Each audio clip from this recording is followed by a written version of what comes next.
12ஆம் வகுப்பு ஒரு மதிப்பெண் வினாக்களை பார்த்துட்டு இருக்கோமா? இப்போ பாடம் 11 பணியாளர் தேர்ந்தெடுத்தல். ஆட்சேர்ப்பு மற்றும் தேர்ந்தெடுத்தல் செயல்முறையின் இலக்கு மேலே உள்ள அனைத்தும். தேர்வு பொதுவாக ஒரு டேஷ் செயலாக கருதப்படுகிறது.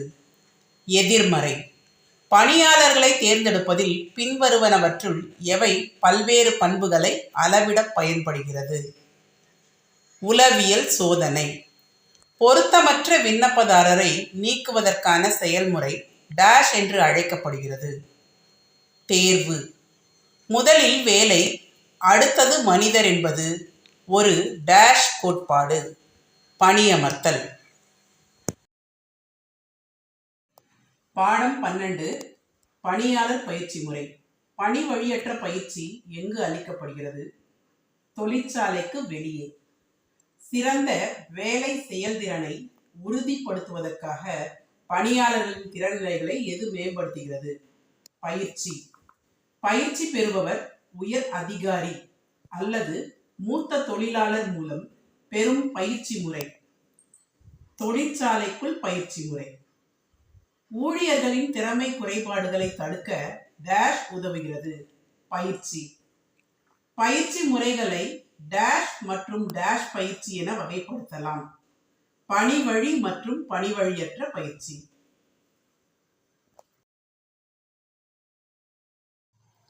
பாடம் 13 சந்தை மற்றும் சந்தையிடுகையாளர். பண்டங்கள் மற்றும் பணிகளை பணத்தின் அடிப்படையில் மாற்றம் செய்பவர் எவ்வாறு அழைக்கப்படுகிறார்? சந்தையிடுகையாளர்.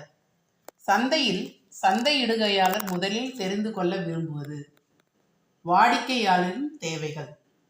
உடனடி சந்தை எதன் அடிப்படையில் வகைப்படுத்தப்படுகிறது? பரிவர்த்தனை.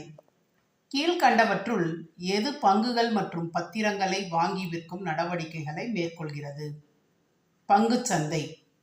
பங்கு பரிவர்த்தனை சந்தை இவ்வாறு அழைக்கப்படுகிறது. பத்திரங்களின் சந்தை.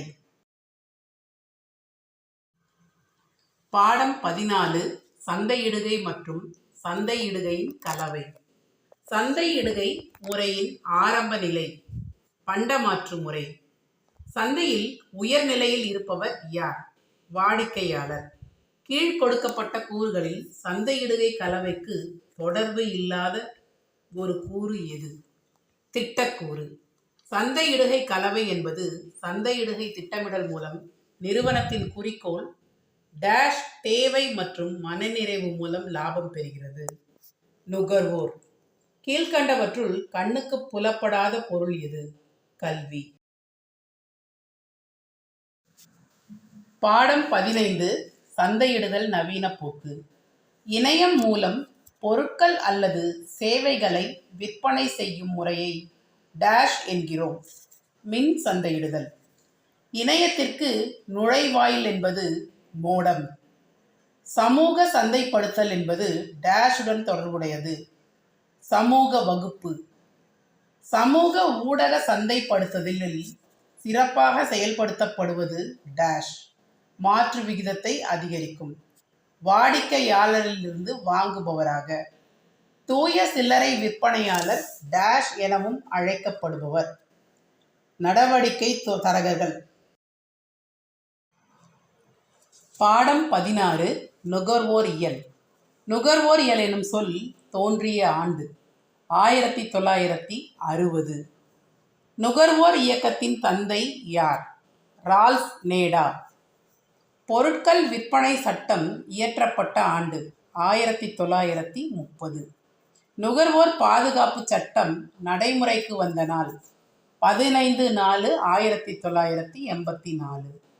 நுகர்வோர் உரிமைகள் மற்றும் பொறுப்புகள் குறித்து விழிப்புணர்வு ஏற்படுத்த ஒவ்வொரு ஆண்டும் நுகர்வோர் பாதுகாப்பு தினமாக டேஷ் அறிவிக்கப்பட்டுள்ளது.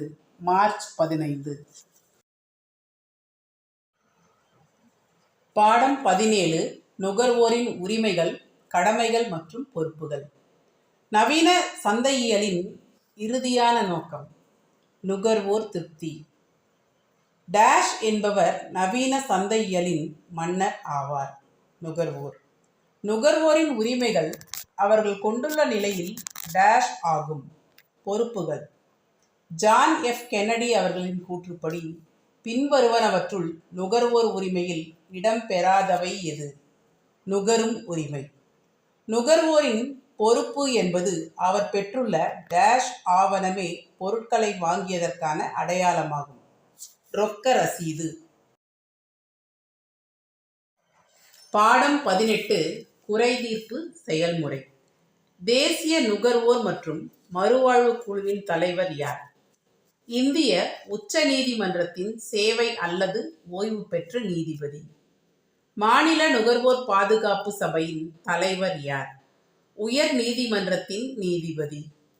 மாவட்ட மன்றத்தின் தலைவர் யார்? மாவட்ட நீதிபதி. பொருட்களின் அல்லது சேவைகளின் மதிப்பு மற்றும் இழப்பீட்டுத் தொகை டேஷ் ஆகியவற்றிற்கு அதிகமாக இருந்தால் மாநில ஆணையத்திடம் புகார் தெரிவிக்கலாம். 20 லட்சத்திற்கு மிகையாக, ஆனால் 1 கோடிக்கு மிகாமல். நுகர்வோர் சங்கங்களின் சர்வதேச அமைப்பு முதலில் நிறுவப்பட்டது 1960.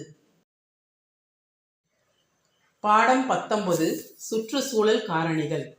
VUCA dash dash dash dash. மதிப்பு நிச்சயமின்மை, சிக்கலானது, தெளிவில்லாதது. GST என்பது சரக்கு மற்றும் சேவை வரி. ஒரு நிறுவனத்திற்குள் உள்ள காரணிகள் டேஷ் சூழல் ஆகும். அக சிந்தனையாளர். வணிகத்தின் பரந்த சூழல் ஒரு டேஷ் காரணி ஆகும். கட்டுப்படுத்த முடியாதது. 2 முக்கிய வணிக சூழல்கள் டேஷ் மற்றும் டேஷ் ஆகும். உட்புற சூழல் மற்றும் வெளிப்புற சூழல்.